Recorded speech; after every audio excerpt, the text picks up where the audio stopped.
Morning. আজ মঙ্গলবার আর এখন তো 6:25, তবে এখন তো আমি ঘুম থেকে উঠিনি। ঘুম থেকে উঠেছি 5:25-এ। এই টুকটাক কিছু কাজ সারলাম। আর আজকে সেরকম বিশেষ কোনো কাজ নেই, কাচাকুচি বা কিছু সেরকম কিছু নেই। ওয়েদার বেশ ভালো আছে, দেখুন বেশ ভালো ওয়েদার। আর দেখুন এই গাছটাতে কিন্তু খুব একটা বেশি ফুল ফোটেনি। আমার মনে হয় কি, যেদিন যেদিন বৃষ্টি হয় বা বৃষ্টির জল পায় সেদিন মনে হয় ফুল গাছগুলোতে বেশি ফুল ফোটে না। তবে আর একটা জিনিসও লক্ষ্য করেছি, যেদিন রোদ ওঠে না ভালো ফুল ফোটে। রুম্পা ডেইলি লাইফস্টাইলে আপনাদের সবাইকে স্বাগতম। দেখা যাক সারাদিন কী কাজকর্ম করি, আর সবাই আমার সঙ্গে যুক্ত থাকুন। আপনারা আমার পরিবার, ঠিক যেমন একটা সংসারে স্বামী, স্ত্রী, সন্তান, শ্বশুর, শাশুড়ি সবাইকে নিয়ে, আরও অনেক মেম্বারকে নিয়ে যেমন একটা পরিবার হয়, আপনারাও ঠিক তেমন আমার কাছের মানুষ। তাই তো চলে আসি প্রতিদিন একটি করে ভিডিও নিয়ে আপনাদের কাছে কথা বলতে, গল্প করতে, আমার ভিডিও কেমন হয়েছে সেটা জানতে। এগুলো তো আপন মানুষের কাছেই জিজ্ঞাসা করা হয়, তাই না? আজ কর্তামশাই ভালোবেসে বেশ কয়েকদিন ধরে আবদার করছি যে এটা খাবো ওটা খাবো। আসলে ওকেও দোষ দেওয়া যায় না, ওরাও তো বাইরে বাইরে নানান কাজে ব্যস্ত থাকে। তারপরে যখন বাড়ি ফেরে হাতে নানান রকম জিনিসপত্র থাকে, সেগুলো নিয়ে আর নিত্য প্রয়োজনীয় বাজার দোকান করে আর সুখ স্বাচ্ছন্দ্যের জিনিস আনার মতন সময় আর বা মনেও থাকে না। আমরাই ভুলে যাই। সন্ধেবেলায় যে কথাটা বলি এটা আনতে হবে ওটা আনতে হবে, সকালবেলায় যখন ফোন করি তখন ভুলেই যাই যে এটা আনতে বলেছিলাম। তাতেও রেগে যায়, একবার তো মনে করিয়ে দেবে। আসলে আমারও তো সকালের দিকে মনেই থাকে না, আমিও থাকি নানান কাজে ব্যস্ত। তো যাই হোক, ও হাতে করে যেটাই নিয়ে আসে, আমাদের নিম্ন মধ্যবিত্ত পরিবারের মানুষেরা বা আমরা স্ত্রীরা কিন্তু অনেক খুশি হয়ে যাই, অনেকটা খুশি হয়ে যাই। গতকাল তো নিয়ে এসেছিল মালপো। তো বলছিলাম যে ইলিশ মাছটা যদি পাও, তো দেখলাম ইলিশ মাছও নিয়ে এসছে। আর বললো যে ইলিশ মাছের এখন অনেকটাই দাম, 1,000-1,500 টাকা করে দাম। তারপরে অনেক দিন আগে বলেছিলাম যে অনেক দিন আনারস খাই না, তো দেখলাম মনে করে আনারস নিয়ে এসেছে। এই যে মনে করে নিয়ে এসেছে, আমরা কিন্তু এতেই খুশি হয়ে যাই, এতেই আমাদের অর্ধেক পেট ভরে যায়। এটাই তো হলো ভালোবাসার মানুষ, তাই না? আর একটা সংসার মানে কিন্তু শুধু সংসার সুন্দর করে গোছানোই না, সংসারের মানুষগুলোকে ভালো রাখা, তাদের খেয়াল খুশির দিকে নজর রাখাও কিন্তু সংসারের কাজের মধ্যে, দায়িত্বের মধ্যে পড়ে।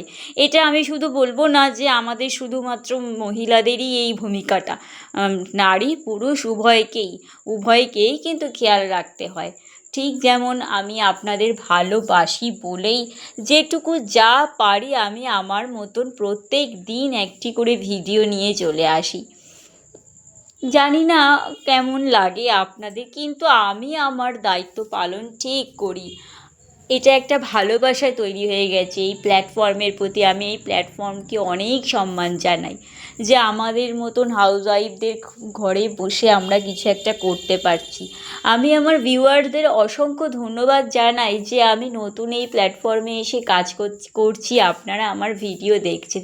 তাও নতুন বলতে বলতে মোটামুটি 3 মাস তো হতেই চললো আমি এখানে কাজ করছি। আমার খুব ভালো লাগছে, কাজ করতে খুব ভালো লাগছে।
অনেক গল্প করলাম, এবার চলে আসি আমার ব্লগের উপস্থাপনায়।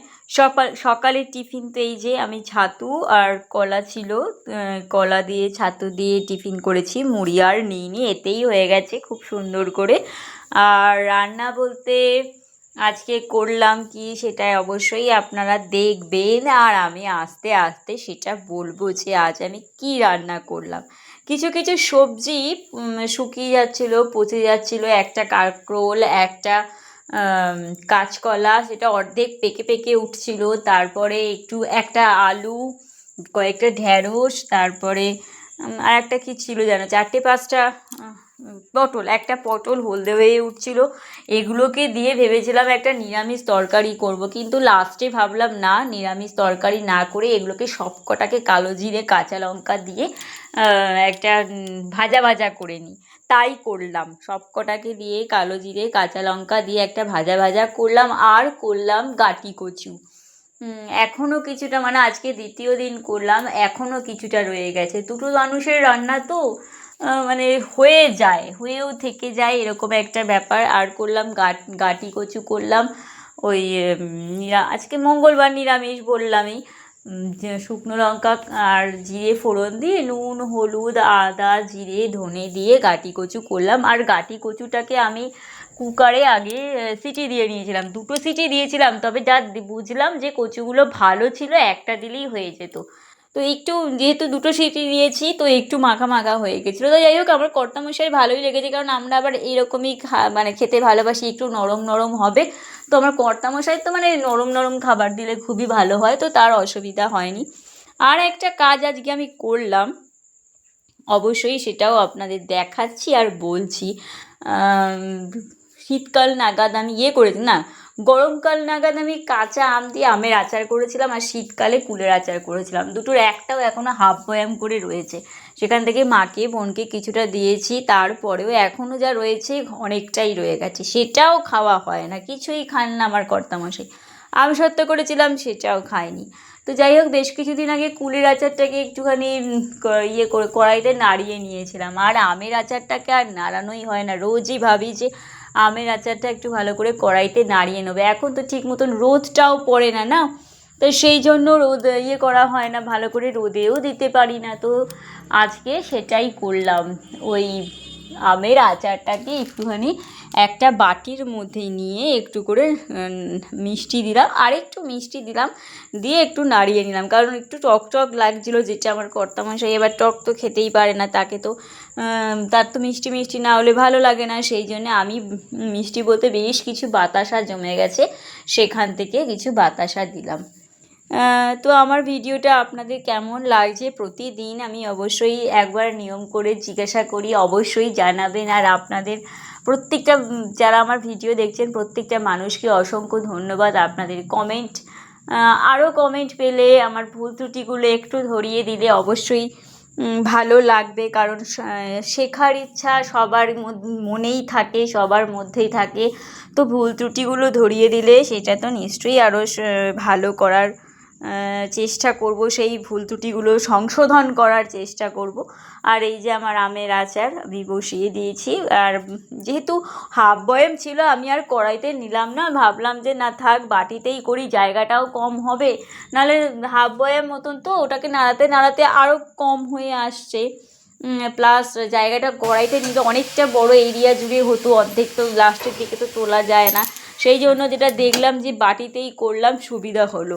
আর আমি কর্তামশাইকে বলেছি যদি এই বছরের মধ্যে শেষ না হয়, যতক্ষণ পর্যন্ত এগুলো শেষ হবে না আমি কিন্তু করব না আগামী বছর, কারণ করব 2টো মানুষ খাওয়া দাওয়া হয় না, থেকে যায়, সেই জন্যই যতক্ষণ পর্যন্ত না ওটা শেষ না হবে আমি করব না।